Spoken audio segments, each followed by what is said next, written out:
Hello students, welcome to EPG Pathshala. I am Dr. Nimisha Jadhav from School of Studies Environmental Chemistry, Jivaji University, Gwalior.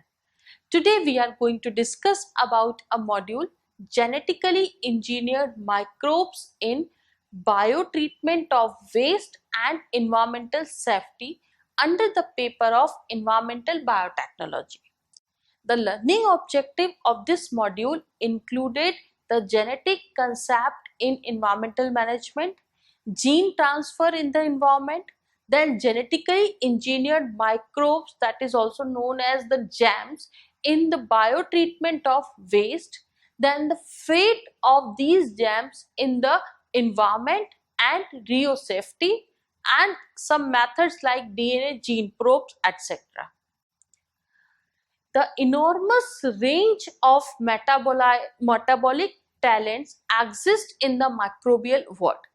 Due to their natural ability, many microbes can synthesize some biologically active agents like specific enzymes and biopolymers to detoxify, degrade, or biotransform various toxic substances present in the environment. A major challenge in today's society is to harness this biopotential in the environmental cleanup technology. The bioremediation and the bioreclamation are new technologies and need proper application and scale up, that is discussed by the Alexander and Oman few years back.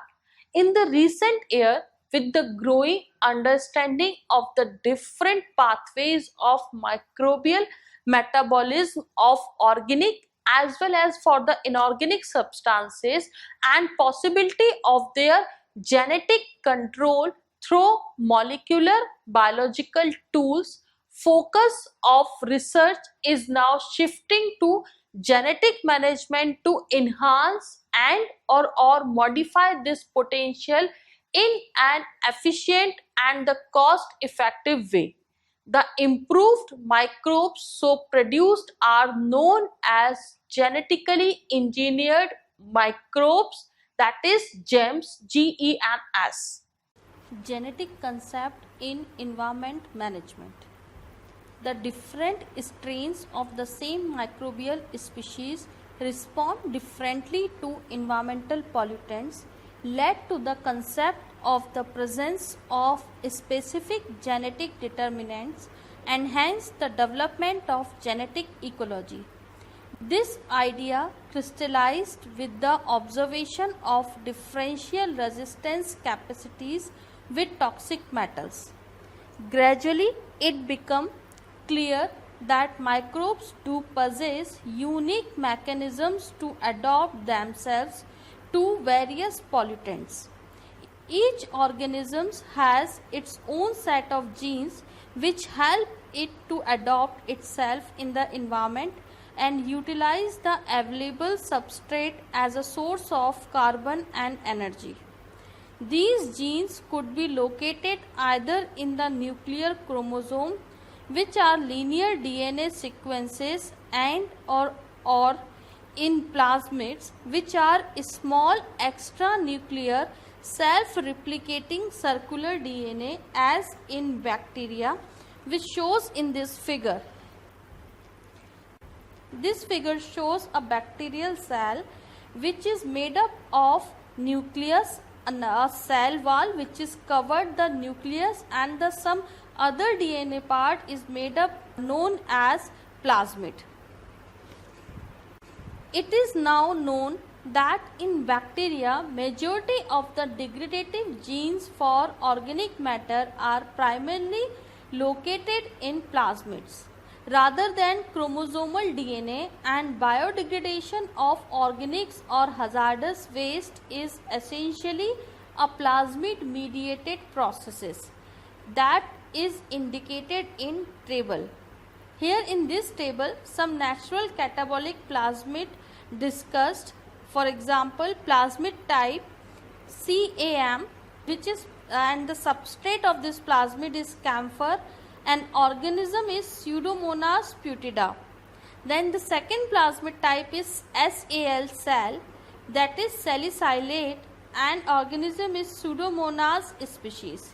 Then third one is TOL, that is toluene xylene, and again organism is Pseudomonas putida. Then OCT, that is substrate octane, and organism is Pseudomonas oleovorans. Then the plasmid is NaH for the substrate naphthalene, and the organism is Pseudomonas putida. Then PAC25 having a substrate 3-chlorobenzoate and same the organism, and PUU 220 haloalkanates and having the organism is Alkaligenes species. Microorganisms capable of utilizing halogen substituted haloalkanoic acids have been readily isolated from the environment. In the dehalogenation process, carbon halogen bond is cleaved by the enzyme dehalogenase and the products are easily metabolized. Each of the biodegradative enzyme is specific for a toxic compound, that is xenobiotic waste, is controlled by a protein which in turn is controlled by a specific gene that contains the genetic information from DNA, that is the ultimate genetic element of the degrading organisms.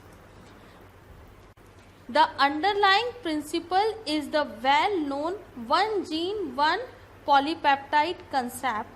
In nature, it is often noticed that the catabolic activity is either slow or not sufficient enough for their widespread application.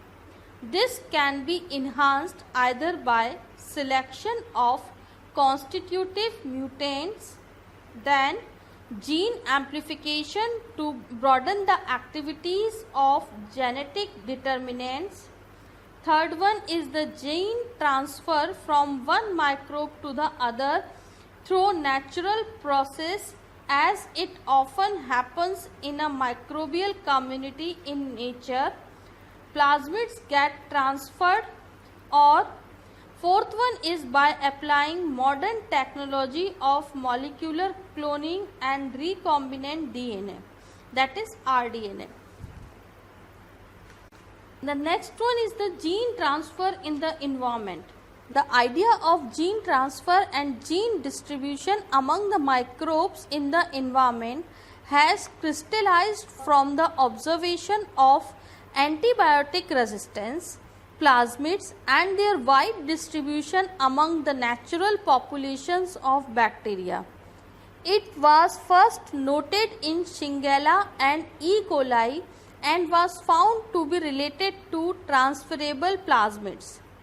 This helped the development of understanding that these genes may move within the microbial community, and these genetic vehicles could be utilized for artificial gene transfer. Plasmids are readily transferable in nature among various species of a bacterium, for example Pseudomonas, by three genetic processes, viz. Conjugation, that is a sexual union between two bacteria. The second one is process is the transformation, that is by exogenous DNA, and the third process is the transduction through the bacterial viral vector and bacteriophage. R factor plasmids for drug and metal resistance have been found in a wide variety of microbes. Inter- and intraplasmidic genetic recombination may lead to the reshuffling of genes on catabolic plasmids. Moreover, integration of plasmid DNA with the chromosomal DNA has been found to produce a family of new catabolic genes in a Pseudomonas shringai strain.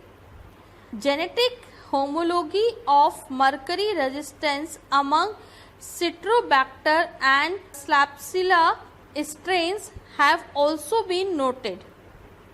ENT plasmids that enterotoxigenic found in E. coli have also been found to be present in a wide variety of bacterial genera of same group, that is Enterobacteriaceae.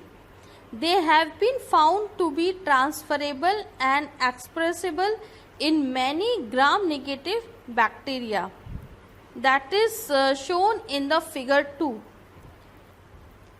Here in this figure 2, ENT plasmids transferred and maintained in a variety of genera shows that E. coli transferred and maintained by the Enterobacter, Proteus, Klebsiella, Salmonella, Shigella, Vibrio and many more. Among the metabolic plasmids, transposable nature of TOL plasmid has been noted, while genetic relatedness among 2,4-D and 3-CBA, that is chlorobenzoate plasmids, has been observed in Pseudomonas, indicating horizontal gene transfer. Now we discuss about the genetically engineered microbes in biotreatment of waste. Accepting the possibility of gene transfer along the microbial community's attempt to improve the degradative capacity in vitro by applying the modern day sophisticated techniques of genetic engineering have been made. The Pseudomonas putrida is used as a biodegrader of petroleum hydrocarbons in oil spills and is known as superbug, is a fourier of the many existing later discoveries of the use of GEMs. Hydrocarbons degrading genes occur in the clusters in a portion of bacteria plasmid.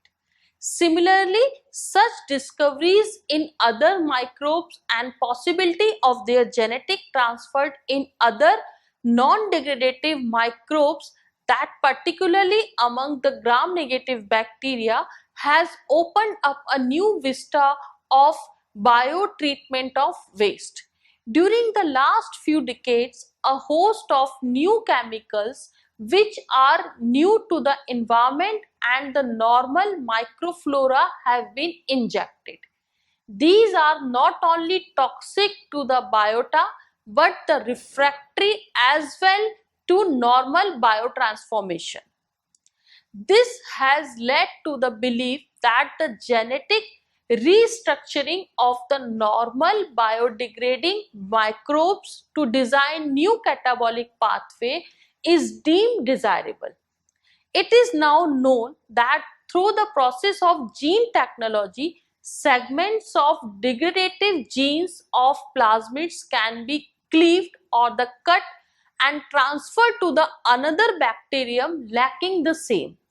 This primarily depends on harnessing the natural genetic exchange mechanism to engineer or manipulate the required organisms. The plasticity of catabolic plasmid has provided the raw material of genetic exchange for the creation of a novel organisms with higher degradative potential to tackle the novel xenobiotic substrate. The recombinant DNA can now multiply in the host bacterium and confer the specific degradative capacity. Alternatively, in the same strain, the specific gene can be amplified, more number of copies made to augment its degradative power. Genetically engineered microbes have now become a handy tool to biotechnologists. They are now not only useful in industrial production of various substances of biological origin and in agricultural practices to improve crop production through gene cloning, but also to exploit the vast potential of degradation or the detoxification of various hazardous substances which were earlier thought to be not easily bioavailable through the creation of a host of superbugs. Chakravarti and his group has constructed a multi-plasmid Pseudomonas bacterium that is also known as superbug and patented it for the first time. It was the first living organism which was allowed to be patented by the American Supreme Court. Through the presence of number of oxidoreductive or hydroxylation enzymes, the bacterium can now degrade a number of hydrocarbon molecules and or aromatic compounds which are highly toxic to the environment.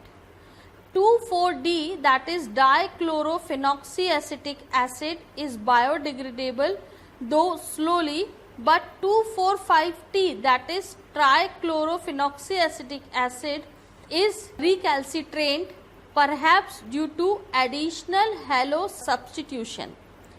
Kellogg et al. By their plasmid assisted molecular breeding could isolate Pseudomonas cepacia strain, that is ACIIOO, which harbored two plasmids and could finally degrade 2,4,5-T materials including heavy metals, qualifying them as effective indicators of metal pollution in aquatic environment.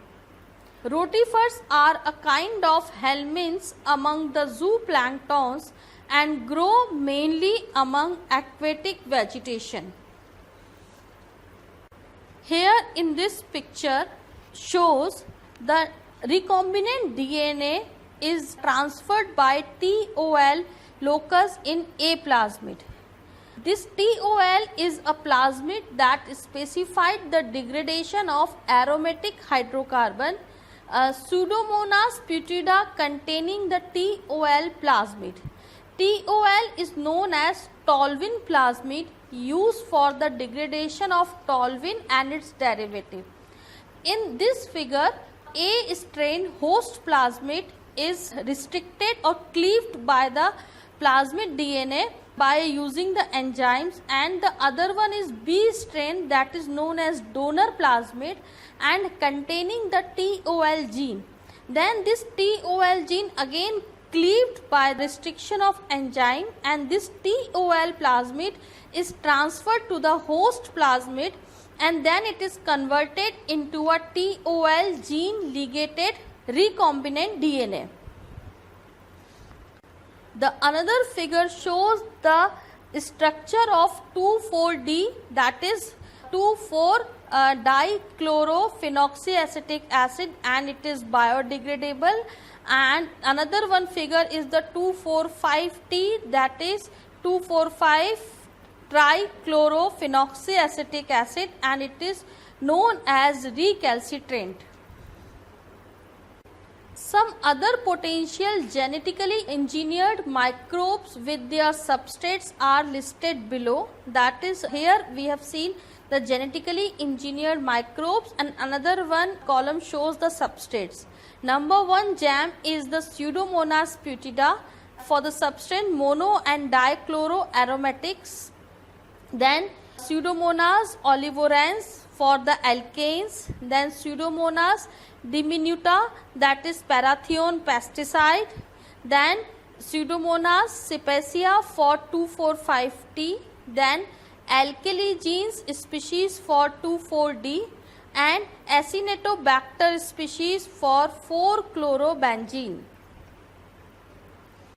Vanillate from paper industry and SDS from SDS means suspended dissolved solid from detergent can be degraded by genetic tinkering of Pseudomonas species strain ATCC 1915. Even lignin degrading plasmid genes have been identified in bacteria from wood and paper pulp effluent. Most of these degradative genes are available in the microbes of waste sites and need to be isolated for the development of efficient biodegraders through the process of genetic engineering or the gene cloning. It has been noticed that in this respect, the gram-negative bacterial genus Pseudomonas is a versatile one in providing a lot of degradative genes which can be cloned to others. These GAMs have a wide variety of utilization in the reclamation of toxic waste sites, including landfill areas, battlefields, mine effluents for metal removal, and oil spills from drilling sites and accidental leaking from oil tankers. In many cases, the pollutant may not even serve as a direct source of food to the GEM or the jam, or its surface charge may not attract the microbe, or it may be hydrophobic and thus unavailable to the microbes. In the latter case, the jam has to synthesize a molecule that would emulsify or solubilize the toxicant for easy availability.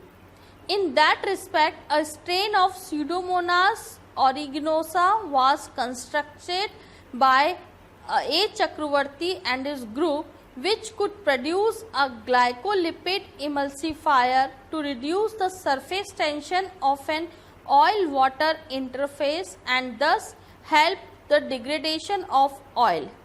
Biosurfactants so produced are ecologically safe also. Genetically engineered microbes or GEMs may also be structured in such a way that they either synthesize extracellular polymers or the polysaccharides, as in Zuglia, to bind with toxic metals such as chromium, copper, cobalt, nickel, etc., and help to precipitate them from polluted water, or synthesized phosphatase enzyme on cell surface to cause metal precipitation from solution, as in Citrobacter. So, GEMs may prove to be biotechnological wonders in the coming decades, including environmental management, even though their biosafety has been questioned. They constitute another class of fauna which have proved to be good indicators of saprobity and trophic levels of water, indicating the contents of putrid organic matter as given by BODs. The genus Brachionus is connected with eutrophic water. The quotient QBT, that is Brachionus trichocerca quotient, has been considered to be a good index of trophic levels, with oligotrophic when QBT is greater than 1, mesotrophic when it is lies in between 1 and 2, and eutrophic when it is greater than 2. However, all these attempts are still based on laboratory tests and yet to be included in field bioassay. The advantage of applying rotifers in biomonitoring of water lies in their easy recognition, easy cultivation, slow growth rate, and year-round availability. The next that we have discussed here about the fate of GEMs in environment and biosafety. The genetically engineered microbes so structured have to be subjected to screening for eco-substance, that is their ecological stability, then the persistence or proliferation and display of improved performance. This is because they have to function in a foreign environment which is often competitive with indigenous microflora and hostile environmental factors may not be conducive to their survival and the character expression. This poses a challenge to the microbial ecologist. They are required to be monitored regularly with the modern molecular genetic probe techniques. Moreover, there is a possibility to hazard risk in the environment with the use of GEMs. This is a controversial and often bitterly debated issue. Whether the release of such novel organism is advantageous or disadvantageous would depend on its characteristics and those of the receiving ecosystem. There is a general fear that the new organism may alter the pattern of microflora in the local environment and thus disturb the ecological balance. In certain cases, they may turn into rug, pest and affect the habitat. The basis of this alarm lies in the fact that while altering the degradative feature, some undesirable changes may occur within the bacterial cell and it may turn virulent, affecting even mankind, a genetic bomb. Some of the common microbes which are subjected to genetic alteration for environmental cleanup and for which we need to have more ecological information are Pseudomonas, Alkaligenes, Vibrio, Acinetobacter, Klebsiella, then Enterobacter and Nitrosomonas. To avoid the risk involved in the release of GEMs, the following step may be adhered to. Number 1, gain maximum information about the donor and the recipient organisms. Next is genetic exchange schedule to be highly specific. Third one is recipient organisms should be locally adapted. Fourth one is proper identification of marker characters should be there in the altered organism to trace it in the environment. And the fifth one is the constant monitoring of its fate and interactions in the new ecological niches is absolutely necessary. Potential risks can be minimized by working in a controlled environment, and to that effect large bioreactors can provide a practical means of assuring a safe biodegradation. Genetic ecological research strategy for detoxification of waste may be summed up. Therefore, the practice is to first test them in microcosm experiment in the laboratory to analyze the dependencies of genetic potential and expression efficiency. Then in mesocosms for field trial before final release. It is also possible that such GEMs can still be modified to disarm them ecologically so that they may spread beyond a defined region. Here this figure shows the strategy for handling GEMs in detoxification of waste. The number 1 step is the laboratory. Here the identification and the characterization of detoxification genes is carried out.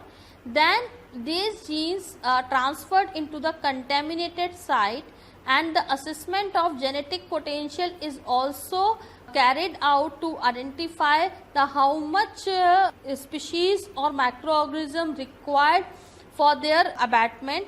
Then the third one step is the laboratory microcosm where the amplification, increased expression and experimentation was carried out, and finally it is all the results computed by the computer and the modeling of environmental control of gene behavior will be developed by the all sequential method, and finally they are transferred into the contaminated sites and for the field trials. Now we discuss here about the DNA gene probe method. It is a gift of modern biology and is used variously in basic and applied aspects of biotechnological studies. The principle lies in the hybridization of complementary base sequence of DNA strands where a given strand can only pair with its complementary one. The steps involved in the process are discussed in the following lines. The number one step is the extraction and separation and isolation of the DNA fragments. The next second step is the double-stranded DNA is then heated and dissociated into two single strands, and these single strands nucleic acid molecules of known genetic function constitute the probes. The third step is known as the labeling of the probe. For easier identification of such a probe, segments of DNA are labeled, and these labeling could be achieved either with radioactive isotopes like 32P or the 35S, or with the known radioactive method using biotin, that is vitamin H, or the fluorescent technique like light emitting at a particular wavelength. The fourth step is known as DNA hybridization. If the targeted DNA is the test sample has the matching base sequence with the probe, then the double helix will be formed by the use of this DNA probe. Then such a double strand constitute the hybrid molecule, and the process is known as DNA hybridization. The hybrid molecule can be identified easily due to the labeling of the probe. This will provide the genetic information of the microbe in question and can be conducted on mixed culture as well. The fifth step is known as PER technique for DNA amplification. The DNA probe mostly need 105 to 106 copies of the target genes to produce a reliable positive signal and thus need to be amplified. Process is done with the help of a thermostable enzyme DNA polymerase, that is Taq polymerase, isolated from the bacterium Thermus aquaticus and is heat stable. It can create millions of the copies of DNA from a single copy of the target DNA molecule.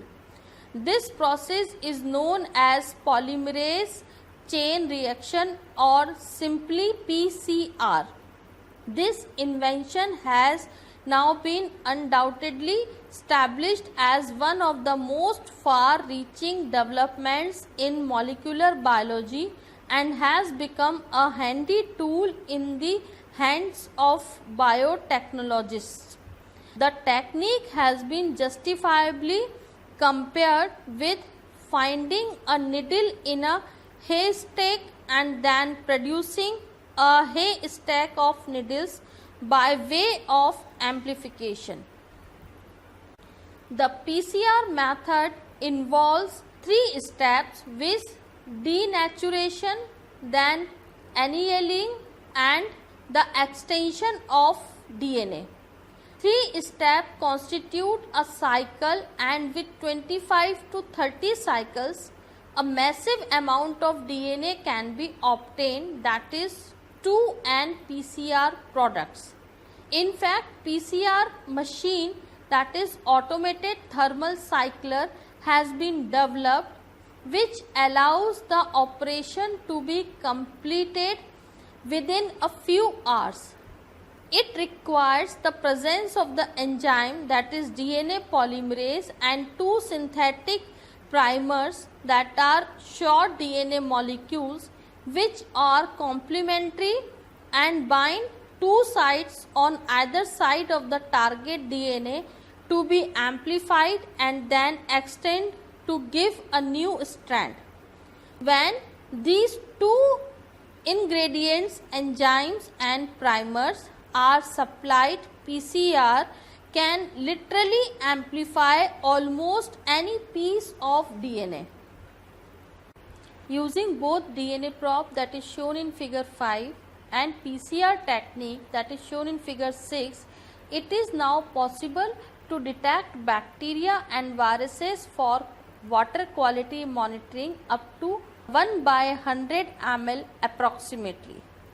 It is thus possible to quickly assess the bacterial safety of potable water supplies in conjunction with the conventional techniques. It has also been developed for food-borne pathogens like Listeria and Vibrio cholera. This figure shows the DNA probe method. In this method, the DNA probe is connected with the label. For that, the isolation of the targeted DNA, that is double helix, is dissociated into a single strand, and then the probe DNA is associated with the single strand, that is labeled probe DNA, forming short double helix with the complementary basis of targeted DNA. So this targeted DNA is entered into the isolated DNA, and this method is known as DNA probe method. The next method is known as the PCR technique. In this method, double helix DNA is transferred by the use of primer, and this primer is the DNA polymerase branch, and then after the entering the primer into a DNA single helix, the newly synthesized strain is developed, and the primer extension by DNA polymerase was also seen here. So the dissociated single DNA associated with the extension of this DNA polymerase, and then it is synthesized a two new DNA strain, so that these DNA strains are used by the PCR technique. So at the end of this module, we can summarize that what we have learned in this module is we have discussed here about the various types of genetically engineered microbes and their use in the pollution abatement as well as for the environment and biosafety.